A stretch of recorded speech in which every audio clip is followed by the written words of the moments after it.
और संत कबीर साहिब के बताए हुए मार्ग पर हम सब लोग चलें, निश्चित रूप से हम लोग का जीवन भी सफल होगा और देश का भी विकास होगा। हमारे छत्तीसगढ़ के लोग बहुत सीधे साधे भोले भाले हैं और इसलिए कहा जाता है कि छत्तीसगढ़िया सबले बढ़िया। तो सबसे सुंदर व्यवहार, बहुत सरल व्यवहार हमारे। मैं एक चीज और बताना चाहूँ आप मन ला कि साहेब जी हमारे पूर्व मुख्यमंत्री आदरणीय भूपेश बघेल जी के गुरुदेव है। संत कबीर साहेब की, कबीर पंथ की, कबीर पंथ की, साहेब बंदगी साहेब। आज नादिया मठ की इस पावन भूमि में द्वितीय शताब्दी समारोह में मंच में विराजमान आचार्य पूज्य श्री मंगल साहिब जी, कबीर मठ नादिया के प्रमुख धर्माधिकारी श्री सत्येंद्र साहिब जी, कबीर मठ नादिया, परम पूज्य श्री धर्मेंद्र साहब जी जो उत्तर प्रदेश प्रयागराज से पधारे हैं, धर्माधिकारी श्री सुधाकर साहिब जी जो खरसिया से पधारे हैं, आचार्य श्री ब्रजेश गुणी साहिब जी जो फतुहा बिहार से पधारे हैं, परम पूज्य श्री अमोही साहिब जी जो बुरहानपुर मध्य प्रदेश से पधारे हैं, पूज्य डॉक्टर भागीरथी साहिब जी जो कबीर चौरा वाराणसी से पधारे हैं, महंत विमल चंद्रा जी जो ऑस्ट्रेलिया से पधारे हैं, पूज्य श्री रतन स्वरूप साहिब जी ये पूर्णिया बिहार से पधारे हैं, पूज्य श्री रविकर साहिब जी अध्यक्ष छत्तीसगढ़ संत संगठन कबीर मिशन,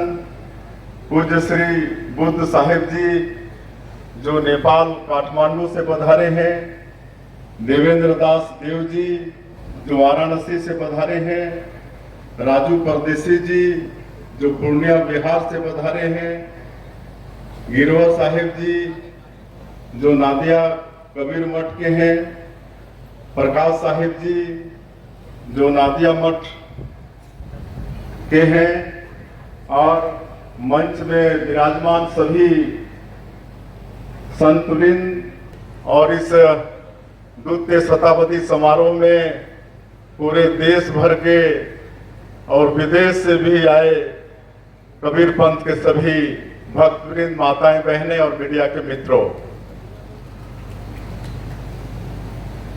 मैं सबसे पहले इस द्वितीय शताब्दी समारोह में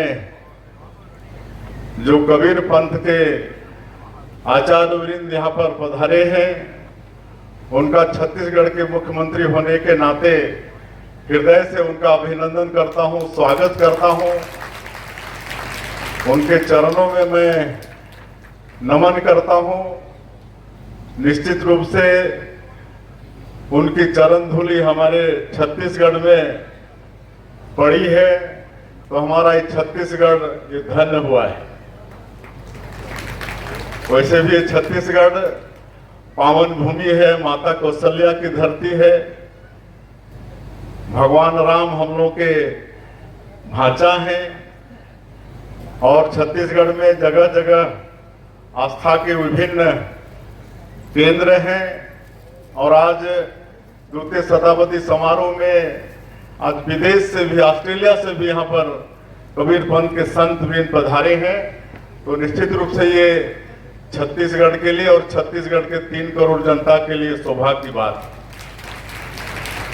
उनका बहुत बहुत अभिनंदन है, उनका वंदन है और आज का ये सौभाग्य हम लोग को प्रदान करने के लिए यहाँ नादिया मठ के हमारे जो कबीर पंथ के अनुयायी हैं, जो संत वृंद हैं, जिन्होंने आज के इस कार्यक्रम के लिए हम लोगों को बुलाए थे, उनका भी आभार हम व्यक्त करना चाहेंगे।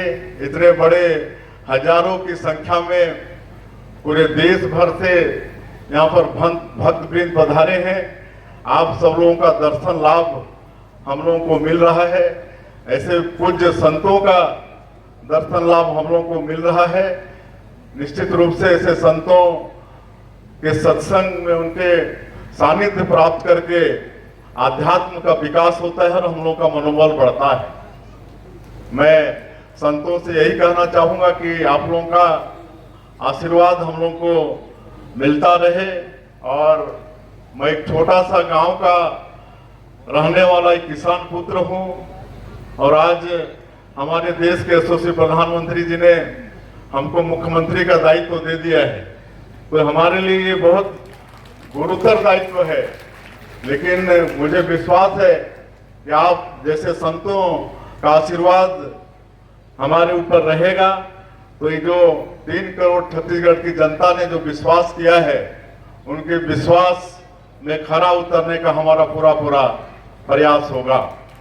और ये नादिया मठ बहुत पुराना है और मुझे जानकर भी बड़ी प्रसन्नता हो रही है कि ये 200 साल पुराना ये मठ है और ये एक आदिवासी समाज से मंगतू ठाकुर जो यहाँ के जागीरदार थे, यहाँ के मालगुजार थे, उन्होंने इस मठ की स्थापना में सहयोग दिया है, जमीन दिया है। और मैं भी आदिवासी समाज से हूँ, इसलिए मुझे बड़ा गौरव की अनुभूति हो रही है कि आज से 200 साल पहले आदिवासी समाज में इतना बड़ा दानदाता पैदा हुआ जो यहाँ पर कबीर मठ का शुरुआत करने में योगदान दिया। तो ऐसे मंगतूराम ठाकुर को भी मैं आज के इस अवसर में नमन करता हूँ, उनको मैं प्रणाम करता हूँ। और संत कबीर साहिब के बताए हुए मार्ग पर हम सब लोग चलें, निश्चित रूप से हम लोग का जीवन भी सफल होगा और देश का भी विकास होगा। और जो भी मांग यहाँ के विकास के लिए संतों ने रखा है, क्योंकि अभी आचार संहिता है, हम घोषणा नहीं कर सकते हैं, लेकिन हम ये कहना चाहेंगे कि आगे चुनाव ना संपन्न हो जाए तो निश्चित रूप से हम लोगों का ध्यान इस मठ पर रहेगा और यहाँ के विकास के लिए जो भी हो सकता है छत्तीसगढ़ सरकार के तरफ से हम लोग करेंगे। और अंत में और ज्यादा नहीं कहते हुए मैं देश विदेश से पधारे कबीर पंथ के सभी पूज्य संतों के चरणों में नमन करते हुए, उनका अभिनंदन करते हुए और पूरे देश से आए कबीर पंथ के भक्त वृंद माता बहनों का भी मैं अभिनंदन स्वागत करते हुए अपनी बात समाप्त करता हूं। साहिब बंदगी साहिब, साहिब बंदगी साहिब, साहेब बंदगी। एक बार जोरदार तालियों के साथ आप सब अभिवादन करें परम श्रद्धेय मुख्यमंत्री श्री विष्णुदेव साय जी का। संत समागम आहे ओला मोर क्षेत्र में बहुत बहुत बधाई शुभकामनाएं। हमारे मंच में उपस्थित है श्रद्धेय परम सम्माननीय निष्ठा साहेब जी, आपको सादर नमन प्रणाम साहेब बंदगी। और सबो हमार जतना साहेब जी साधु जी सब मोर साहेब बंदगी नमन। आज साहेब जी बहुत अच्छा बात बोली, बहुत जन ला पता नहीं सोई। मैं एक चीज और बताना चाहूँ आप मन ला कि साहेब जी हमारे पूर्व मुख्यमंत्री आदरणीय भूपेश बघेल जी के गुरुदेव है और जो 5 साल तक, अब 5 साल बोले करे 3 साल तक वो छत्तीसगढ़ में राज करीस, वो सब साहेब जी के आशीर्वाद दया दृष्टि सब भैया पर ही से। और साहेब जी के विचार से आप मन देखो हो कि भेंट मुलाकात के माध्यम से सबो संस्था ला, चाहे वो कबीर पंथ हो, चाहे वो गायत्री परिवार हो, चाहे राधा स्वामी हो और आने आने प्रकार के जितना भी संस्था है, उस सब संस्था में भेंट मुलाकात के माध्यम से आदरणीय भैया जी है बहुत बगैर मांगे 25 लाख, कोई 50 लाख सहयोग राशि देत गिरी से। जैसे कि साहब जी कि यहाँ जो संस्था में समस्या है, इस समस्या से मैं पहले से अवगत हूँ, पहले भी आज जात रहा मैं यहाँ। और साध्वी जीवन जो समस्या बताए इसे बोला भैया तो पहले घोषणा कर दे, तो मुझे घोषणा करने की जरूरत नहीं है, मैं सीधा सीधा बोला बनाए के अभी जो अप्रैल के बाद बजट आई ओमे मैं पहले आपके काम ला कराए प्रयास करूँ कराहूँ मैं। और साहब जी बोला जैसे कि यहाँ मंच की भी जरूरत है, तो धीरे धीरे हर साल कुछ न कुछ काम देवो आप मान ला, चाहे कोई भी फंड से हो, डीएमएफ से हो, चाहे विधायक निधि से हो या अन्य मत से हो, तो आप मान ला ये आश्रम में कोनो प्रकार के कोई तकलीफ नहीं हो। और जो भी आप मान ला समस्या रही आप मना अपन भाई समझ के, अपन पुत्र समझ के आप मन मोला जो भी मांग करो वो पूरा करे प्रयास करो साहब। रह गई बात कबीर पंथ के, तो कबीर पंथ कोई पर्चे के मोहताज नहीं है। आज कबीर साहब के जो कबीर जी साहब जी कविता आजकल अभी बता दी साहब कि लड़का मन आजकल डॉक्टरी की डिग्री ले थे।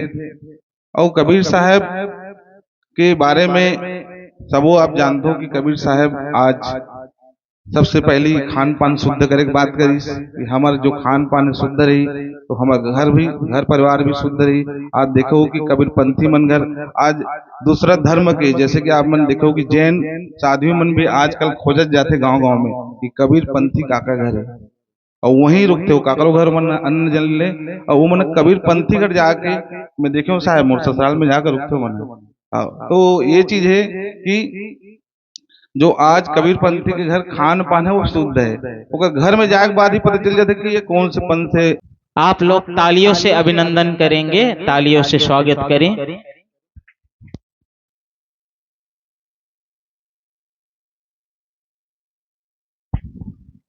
उनके साथी लोग भी हैं, सबको श्रीफल आदि से सभी संतों का आगमन यहाँ पर हुआ है।